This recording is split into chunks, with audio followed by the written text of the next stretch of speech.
사도행전 26장 24절부터 32절에 있는 말씀 보도록 하겠습니다. 24절부터 32절.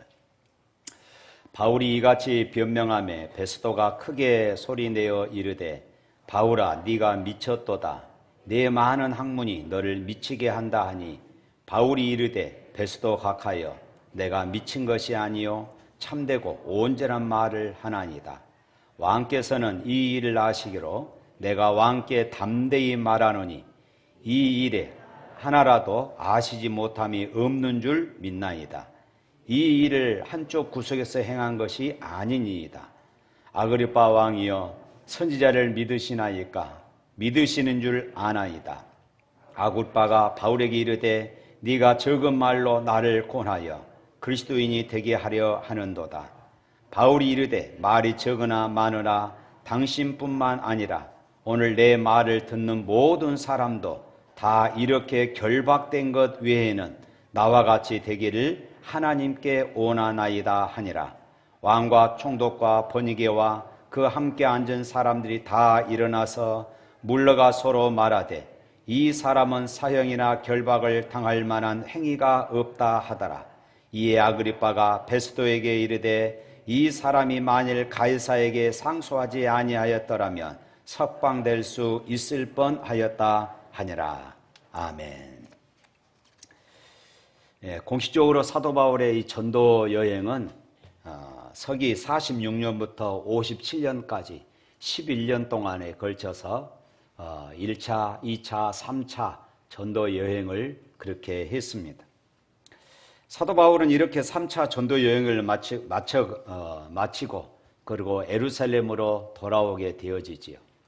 그런데 예루살렘에는 우리가 그동안 살펴봤던 것처럼 사도 바울에 대한 그런 음모와 그리고 가짜 뉴스들을 퍼뜨려서 사도 바울이 예루살렘에 돌아오니까 이제 군중들을 선동하고 사도 바울을 죽이려고 했습니다. 그래서 결국 바울은 재판정에 그렇게 서게 된 것입니다. 그동안 보았던 것처럼 24장에서 벨리스 총독 앞에서 재판을 받게 됩니다. 그리고 25장에서는 베스도 총독 앞에서 재판을 받게 되어지지요. 그리고 이제 오늘 본문 26장에서는 24장에처럼 재판장에서 바울의 간증이 우리가 읽지 않았습니다마는 23절까지 1절부터 23절까지 바울의 간증이 기록이 되어 있습니다. 사도 바울이 아그리빠와 베스도 총독 앞에서 이제 재판을 받는 그런 내용이 이 26장의 내용입니다. 이 재판관인 아그리빠 왕과 베스도 총독이 화려한 옷을 입고 그리고 많은 사람들의 수행을 받으면서 재판장에 들어섭니다. 그리고 그 앞에는 복음 때문에 주인이 된 하나님의 사람 바울이 체포되어서 그렇게 허름한 옷을 입고 그리고 손발이 묶인 쇠고랑에 묶인 채 그렇게 최초한 그런 모습으로 이제 이 재판장 앞에서 무릎을 꿇고 앉아있는 그런 모습입니다. 이런 상황에서 바울은 자신이 어떻게 해서 예수 그리스도를 만나게 됐는지를 말합니다. 그것이 이제 13절부터 18절까지의 내용입니다. 그리고 살아계신 예수님을 만나고 난 이후 자신의 변화된 삶, 자신이 어떻게 변화되었는가 하는 것들을 또 19절부터 22절까지 말씀합니다. 그리고 23절 이제 결론을 내리는데 복음의 내용이었습니다. 이 복음은 예수 그리스도가 고난을 받으시고 죽으시고 3일 만에 다시 부활하셨다. 할렐루야. 바로 이것이었습니다. 바울이 말하고자 하는 것은 바로 그것이었어요. 예수 그리스도가 예수님이 메시아이신데 그분이 고난을 받으시고 십자가에 죽으시고 3일 만에 다시 살아나셨다. 바로 이것이었습니다. 그런데 이처럼 바울의 간증을 들은 베스도는 24절 말씀에 보니까 이렇게 말합니다. 바울아, 네가 미쳤다. 네가 미쳤도다. 네 많은 학문이 너를 미치게 하는구나 하면서 큰 소리로 외쳤어요. 그때 바울은 베스도 각하여 내가 미친 것이 아니요 참되고 정신 차린 말을 내가 하나이다 이렇게 말하지요. 그리고 아그리빠 왕 왕에게는 말하기를 당신뿐만 아니라 오늘 내 말을 듣는 모든 사람도 다 이렇게 결박된 것 외에는 나와 같이 되기를 원합니다. 이렇게 말을 합니다. 바울은 지금 주 예수의 몸으로 자기를 신문하는 왕에게 당당하게 말합니다. 당신도 이 결박된 것 외에는 나와 같이 되기를 원합니다. 이 얼마나 당당한 모습입니까? 법정이 어떤 것입니까? 얼마나 살벌하고 긴장되고 그리고 두려운 것입니까? 보통 사람들은 재판관의 비위를 거스를까 봐 극도로 언행을 조심하고 그리고 그것에 신경 쓴 나머지 자기가 하고 싶은 말도 다 하지 못하고 그렇게 끝난다고 그럽니다. 더군다나 재판관이 왕과 로마 총독인데 누가 그 앞에 고개를 들고 당당하게 자신의 의견을 말할 수 있겠습니까? 그런데 바울은 자신의 재판장인 왕을 향하여서 힘있게 복음을 전하고 있습니다. 당신뿐만 아니라 오늘 내 말을 듣는 모든 사람도 이렇게 결박된 것 외에는 다 나와 같이 되기를 원합니다. 우리 같으면 어떻게 대답하겠습니까? 제가 풀어만 주시면은 제가 열심히 왕에게 순종하고 그리고 백성들과 화목을 끼치며 제가 살겠습니다. 아마 이렇게 말했을 것입니다. 또 때로는 우리가 기도한다면 하나님, 나도 성공해서 저 총독처럼 저 왕처럼 되기를 원합니다. 아마 이렇게 하지 않았을까요?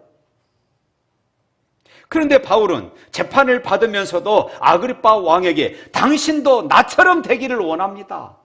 당당하게 말하고 있는 바울의 모습. 그렇다면 바울이 어떻게 이렇게 당당할 수 있었을까요? 어떻게 당시에 최고의 권력을 가진 로마의 총독과 그리고 비록 분봉 왕이었지만은 아그리파 왕에게 이렇게 당당하게 당신도 나처럼 되기를 원합니다. 이렇게 말할 수 있었을까요? 그것은 먼저는 바울은 죄 용서함 받은 그 기쁨이 얼마나 큰가 하는 것을 깊이 체험했기 때문에 그렇습니다.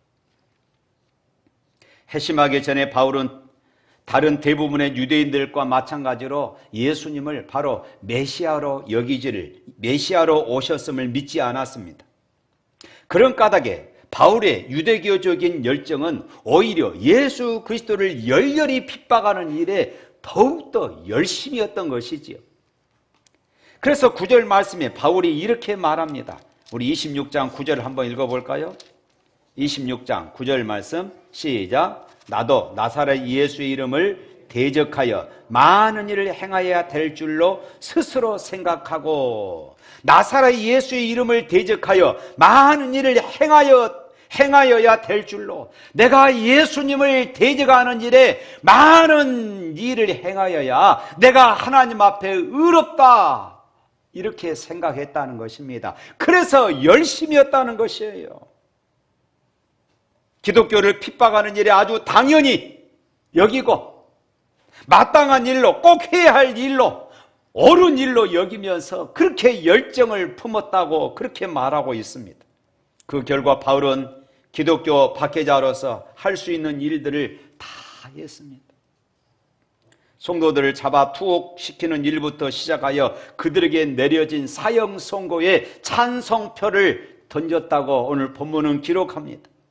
그뿐만이 아닙니다. 11절 말씀 또 읽어볼까요? 11절 말씀 시작. 또 모든 회당에서 여러 번 형벌하여 강제로 모독하는 말을 하게 하고 그들에 대하여 심히 격분하여 애국 성에까지 가서 받게 하였고 강제로 모독하게 했다 이렇게 말하고 있죠. 다시 말해서 예수님의 이름을 저주하도록 그렇게 강요했다는 것입니다. 그래도 바울은 여전히 심히 격분하여 다시 말해서 성이 차지 않았습니다. 분이 풀리지 않았어요. 그래서 아예 애국 성에까지 애국 나라까지 애국에까지 다른 나라에까지 가서 그리스도인들을 잡아다가 핍박하고 감옥에 가두고 그들을 사형시키는 일에 앞장섰다고 말하고 있어요. 그래서 당시에 시리아의 수도였던 다메섹에까지 바울은 그렇게 그리스도인들을 쫓아갔던 것입니다. 바울이 이런 부끄럽기 짝이 없는 자기의 과거사를 스스로 이렇게 들추어내는 이유가 무엇일까요? 그처럼 최악의 죄를 저지른 죄인 중에 괴수까지도 용서받게 되었음을 간증하고 싶은 것입니다. 나 같은 죄인도 이렇게 용서함을 받았다는 것을 지금 말하고 싶어요. 자신이 교회와 성도를 박해하는 것은 상식적으로 생각해도 결단코 용서받을 수 없는 죄인이라는 것입니다. 그런데 바로 그런 죄를 사함받았다는 것이 얼마나 큰가. 죄가 크면 클수록, 죄가 크다고 깨달으면 깨달을수록 그 용서함 받은 기쁨이 배가 된다는 것이에요. 바울이 지금 말하고 싶은 것이 바로 그것이었던 것입니다. 다시 말해서 사도 바울은 기독교에 대하여 저지를 수 있는 제일 악한 죄를 지은 나까지 이렇게 용서받게 되었으니 그 예수님 앞에 용서받지 못할 죄란 아무것도 없다는 그런 의미에서 당신들도 나처럼 죄 용서함을 받는 기쁨을 누릴 줄 아는 그런 사람들이 되기를 원합니다 라고 전도했던 것이에요. 사랑하는 성도 여러분, 이처럼 죄의 사함을 받은 기쁨을 자신이 먼저 누릴 줄 모르고는 절대로 다른 사람을 전도할 수가 없어요.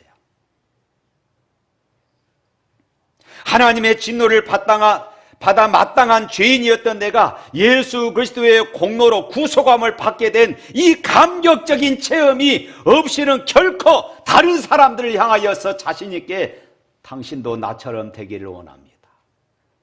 어떻게 이렇게 말할 수 있겠습니까? 그러므로 우리는 전도하기 전에 먼저 자신 역시 과거에는 부끄러운 죄인이었음을 우리는 분명히 기억해야 합니다. 다른 사람이 아니라, 지금 내가 전도하려는 상대방이 아니라 먼저 나 자신이야말로 지난날 예수님을 믿기 전에는 오직 죄와 악으로 가득 차 있었음을 우리는 인정해야 하는 것이지요. 그리고 그런 내가, 그런 추악한 죄를 용서받은 그 기쁨이 얼마나 크다는 것을 우리가 깨닫고 그 기쁨을 우리의 가슴에 품고 있어야 하는 것입니다. 바로 이런 사람들, 바로 이 죄사함의 기쁨과 감격에 가슴에 가득 품고 있는 사람들은 아무리 이 땅에서 성공하고 높은 명예를 가진 그런 사람이라 할지라도 그들을 부러워하지 아니하고 오히려 그들을 향하여서 당신도 나처럼 되기를 원합니다, 이렇게 말할 수 있게 되는 줄로 믿습니다. 뿐만 아니라 당신도 나처럼 되기를 원합니다. 이것은 죄 사함을 받은 이 기쁨, 그리고 더 나아가서는 예수 그리스도의 종으로 쓰임받는 삶의 행복을 알았기 때문이에요. 예수 믿게 되고 죄의 사함을 받은 이 감격이 얼마나 크다는 것을 알고, 그리고 내가 하나님 나라에서 이렇게 쓰임받는 행복이 얼마나 큰가를 깨달았기 때문이었습니다. 바울은 다메섹 도상에서 예수님을 만난 다음에 진정한 인생의 행복이 무엇인가를 알았습니다. 예수님을 만나기 전까지 바울은 죄의 종이었고 흑암의 권세 아래 있었습니다. 그러던 어느 날이었습니다. 그날도 다메섹 도상에 있는 그리스도인들을 잡아 죽이기 위해서 가던 중에 다메섹 도상에서 부활의 주님을 만났습니다. 태양의 빛보다 더 밝은 빛이 자기를 내리쬐며 공중에서부터, 하늘에서부터 자신을 부르는 음성이 들려왔습니다. 사울아, 사울아, 네가 어찌하여 나를 핍박하느냐? 주여, 누시오니까 나는 네가 핍박하는 예수다. 예수님, 당신은 십자가에 못 박혀 죽임을 당한 로마의 사형수가 아니었습니까? 빌라도가 죽이라고 사형 선고를 내렸고 대제사장과 서기관과 바리새인들에 의해 죽임을 당한 나사렛 예수가 아닙니까? 당신은 정말 다시 사셨습니까? 정말 당신은 죽음에서 다시 부활하신 부활의 주님이십니까? 바울은 그날 부활의 주님을 만나게 된 것입니다. 그리고 그 주님이 누구인지를 알았습니다. 자기가 그렇게 미워하고 죽이려고 했던 그분이 이 세상에 우주 만물을 창조하신 창조주 하나님이심을 알았습니다. 그리고 자신의 모든 죄를 담당하시고 십자가에 못 박혀 피 흘려 죽으시고 부활하신 구원의 주님이심을 그는 깨달았던 것입니다. 그래서 바울은 완전히 식음을 전폐한 채 하나님께 토개하며 자복하는 회개를 드릴 수밖에 없었습니다. 예수님이 하나님이신 줄을 알지 못하고 하나님 앞에 열심이고 하나님의 일을 한다고 하는 것이 오히려 하나님을 대적하고 하나님을 핍박하는 일이 되었으니 그는 죽어 마땅한 그런 사람이었습니다. 그래서 그는 식음을 전폐한 채 통회하면서 눈물로 세월을 보내기 시작합니다. 그의 눈에는 눈물이 멈추지 않았습니다.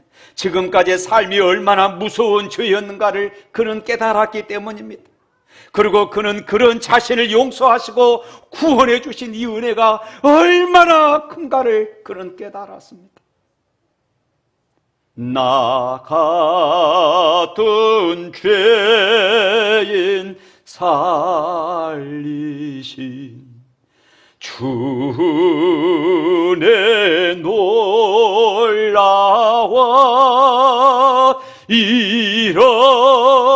잃었던 생명 찾았고 광명으로 떴네.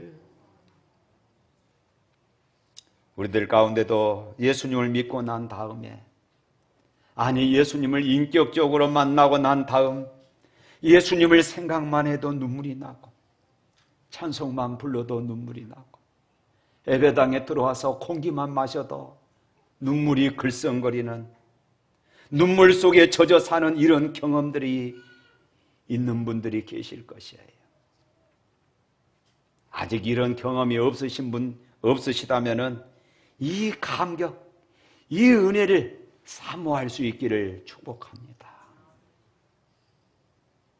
예수님을 만난 얼마 후 아나니아라는 사람이 찾아왔습니다. 그리고 이 아나니아는 바울에게 손을 얹어 안수 기도를 했습니다. 그때 바울은 아주 놀랍고 신비로운 체험을 하게 됩니다. 강력한 태양 광선보다 더 밝은 빛에 의해서 앞을 볼 수가 없었습니다. 그런데 아나니아 선지자가 그에게 기도함으로 그에게 비늘 같은 것이 벗겨짐으로 앞을 볼 수 있게 된 줄로 믿습니다. 할렐루야! 성령께서 역사하신 것이었습니다. 이제 그런 사울이라는 청년이 아니었습니다. 옛사람 사울은 죽고 이제 그 죽음의 자리에서 새 사람을 덧입게 된 것입니다. 모든 죄와 죄책감이 사라졌습니다. 그렇게 자신을 괴롭히던 죄와 죄책감이 눈 놓듯이 다 사라지고 조건 없는 하나님의 사랑이 자신의 마음에 파도처럼 그렇게 밀려오기 시작한 것입니다. 죄와 죽음의 법에서 해방된 새로운 피조물이 되었습니다. 하나님의 자녀가 된 것입니다. 그리고 길이요 진리요 생명이신 예수 그리스도를 만나니까 그의 삶의 의미와 그의 삶의 목적이 달라졌습니다. 인생의 존재 이유를 알게 되었습니다. 그래서 그때부터 그는 그리스도를 위하여 살기로 작정했습니다. 복음을 위해서 살았습니다. 때로는 사슬에 매이고 얻어맞기도 하고 때로는 억울한 일을 당할 때도 그 마음에는 언제나 행복한 노래가 있었습니다. 예수 안에서 행복이 무엇인지를 그는 알았기 때문이었습니다. 그렇습니다. 나의 고난, 나의 핍박, 나의 상실을 통해서 예수님이 전파될 수 있다면, 예수 그리스도의 십자가가 증거될 수 있다면 그것은 확실히 행복할 수밖에 없었던 것입니다. 나의 죽음을 통해서 예수를 전할 수만 있다면 그것은 최고의 행복이었어요. 우리는 그것을 바로 순교라고 말합니다. 순교는 그리스도인의 최고의 영광이고 최고의 행복임을 믿으시기를 축복합니다. 할렐루야. 고린도서 6장 8절부터 10절에 있는 말씀 읽어봅시다. 다 같이 읽습니다. 시작. 영광과 욕됨으로 그러했으며 악한 이름과 아름다운 이름으로 그러했느니라. 우리는 속이는 자 같으나 참되고 무명한 자 같으나 유명한 자요 죽은 자 같으나 보라 우리가 살아있고 징계를 받은 자 같으나 죽임을 당하지 아니하고 근심하는 자 같으나 항상 기뻐하고 가난한 자 같으나 많은 사람을 부요하게 하고 아무것도 없는 자 같으나 모든 것을 가진 자로다. 할렐루야. 질병도 가난도 핍박도 감옥도 채찍도 쇠사들도 죽음도 사도 바울을 얽매일 수가 없었습니다. 세상의 그 무엇도 거듭난 생명의 자유를 억압할 수 없었습니다. 환경이 나의 행복을 빼앗아갈 수 없다. 예수 안에 나는 무한한 행복자이다. 이것이 사도 바울의 행복 선언이었습니다. 이것이 오늘 저와 여러분의 고백이 될 수 있기를 축복합니다. 나는 행복해요. 죄사함 받았으니 아버지 품 안에서 떠나 살기 싫어요. 나는 행복해요. 사랑이 샘솟으니 이 세상 무엇이든 채우고도 남아요. 할렐루야. 바울은 그처럼 뒤바뀐 자신의 새 인생이 너무나도 행복이었습니다. 그가 감옥에 갇혀서도 이렇게 재판을 받는 중에서도 그는 매를 맞으면서도 그는 굶주리고 춥고 많은 배신을 당했음에도 불구하고 행복했던 것이에요. 그런 자신의 삶을 통하여 자신을 주에서 구원해 주신 예수 그리스도의 십자가를 전할 수 있다는 것이 너무나도 감격이었던 것입니다. 행복이었어요. 내가 죽을지언정 이 십자가를 전할 수 있음이 그에게는 행복이었던 것이지.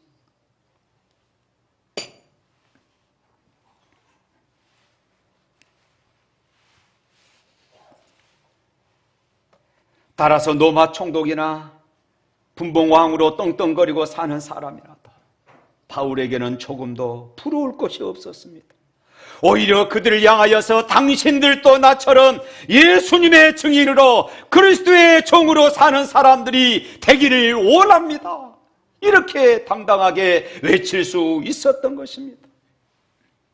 사랑하는 성도 여러분, 자기가 하고 있는 직장 생활이나 사업이 재미가 있고 보람되면은 다른 친구들에게도 이 일을 이야기하고 함께 하기를 그렇게 추천할 것입니다. 하지만 자기부터 어쩔 수 없이 그야말로 죽지 못해서 하는 일이라면 그것을 다른 사람들에게 권하겠습니까? 어렵고 불쌍한 사람들을 돕는 일에 자기 생애를 다 바치는 사람은 자기가 만나는 사람들마다 이것은 정말로 고귀하고 값진 일이니 우리 함께 합시다, 이렇게 권면할 것입니다. 우리가 아프리카 탄자니아에 놀라운 일들을 하고 있습니다. 예배당을 세우고 우물을 파고 학교를 세우는 등 이러한 일들이 너무나도 소중하고 좋습니다. 그래서 우리가 다른 사람들에게 자랑하고 간증하고 있지 않습니까? 하지만 그와는 정반대로 불법적이고 악한 일을 하고 있는 사람이라면 적어도 자기 자식에게만큼은 절대로 자기처럼 살지 말라고 그렇게 말할 것입니다. 그런데 바울이 당신들도 나처럼 되기를 원합니다 라고 선언합니다. 바울은 예수님을 핍박하던 자신을 거두어 주신 주님의 사랑에 감격하며 살았습니다. 주의 사랑의 노예가 되었습니다. 성령의 노예가 되었습니다. 사명에 붙들려 살았습니다. 말씀에 붙들려 살았던 것입니다. 사도 바울은 그래서 가는 곳마다 예수님이 하나님이시다, 그분은 구세주이시다, 그분은 부활하셨다, 지금도 살아계시다, 우리를 다시 심판하러 재림하실 분이시다, 그런 목이 터져라, 그렇게 외쳤던 것입니다. 이런 바울을 향해서 이 베스도는 바울아, 네가 미쳤도다, 너 많은 학문들이 너를 이렇게 미치게 했다고 이렇게 비아냥거렸던 것입니다.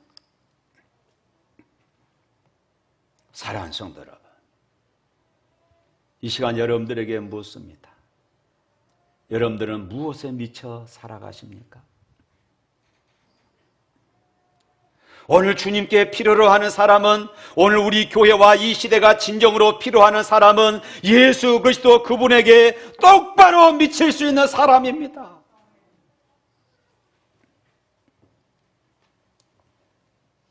주님의 사랑에 미칠 줄 아는 사람이 필요합니다. 주의 말씀에 붙들려 사는 사람들이 필요합니다. 땅끝까지 이르러 나의 증인이 되라고 말씀하신 이 사명에 붙들리는 그런 사람들이 필요로 합니다. 울 줄도 모르고 웃을 줄도 모르고 감격도 열정도 없는 고드름 같은 믿음을 가지고는 어떠한 역사도, 어떠한 변화도, 어떠한 기적도 일으킬 수가 없어요. 예수님의 사랑에 붙잡혀 사명에 미칠 수 있는 그런 사람이 역사를 일으킵니다. 그 사람이 바로 오늘 저와 여러분이 될 수 있기를 축원합니다. 할렐루야. 사랑하는 성도 여러분, 예수님께서 우리를 미치도록 사랑하지 않으셨다면 그분이 우리를 위해서 목숨을 내어놓을 수 있었겠습니까? 하나님께서 우리를 미치도록 사랑하지 않으셨다면 우리를 위해서 독생자를 십자가에 어찌 내어놓을 수 있겠습니까? 오늘 우리 시대는 무감각의 질병으로 역사가 시들어가고 교회가 침체되어져 가는 그런 시대에 살아가고 있습니다. 죄에 대해서도 무감각합니다. 성령의 역사에 대해서도 무감각합니다. 코로나 핑계를 대면서 예배를 소홀히 하게 되었습니다. 코로나 때문에 전도도 할 수 없다고 말합니다. 신앙의 열정도 감격도 그렇게 잃어버리고 살아갑니다. 살았다는 이름을 가졌으나 실상은 죽은 자처럼 오늘 이 시대가 병들어가고 있습니다. 그러나 이제는 우리가 달라져야 합니다. 예수 천당을 외쳤던 최곤농 목사님처럼 내 조국 스코틀랜드를 구할 수 없다면 차라리 죽음을 주십시오라고 외쳤던 존 낙스처럼 내 민족을 내게 주소서 외쳐댔던 에스더의 결단이 오늘 우리 샘물교회와 이 민족 가운데 다시 살아나야 하는 것입니다. 점점 메말라가는 내 심령을 십자가 앞에 내려놓고 우리가 울 수 있어야 하고 울어야 하는 것입니다. 우리의 가슴에 품고 있는 내가 전도해야 할 그런 영혼들을 위해서 내가 눈물로 몸부림쳐야 하는 것이에요. 사랑하는 성도 여러분, 당신도 나와 같은 예수 믿는 사람이 되기를 원합니다. 누가 이런 진심으로 전도할 수 있겠습니까? 크리스찬이라는 이름을 스스로 부끄럽게 여기고 다른 사람 앞에서 표도 못 내는 사람, 예수님을 믿기는 하지만은 예수님과 날마다 기쁘게 교제하면서 살지 못하고 그저 신앙생활의 명명만 간신히 유지하고 사는 교인이라면 절대로 그렇게 전도할 수가 없을 것입니다. 사랑하는 성도 여러분, 다 너와 같이 되기를 원합니다. 오늘 이 시간 이 바울의 이 고백이 우리 모두의 진실된 고백이 될 수 있기를 축복합니다. 그리하여 예수 안에서 참된 평안과 기쁨을 맛보며 예수 복음을 담대히 전하는 진정한 행복한 하나님의 자녀들이 되시기를 주님의 이름으로 축복합니다.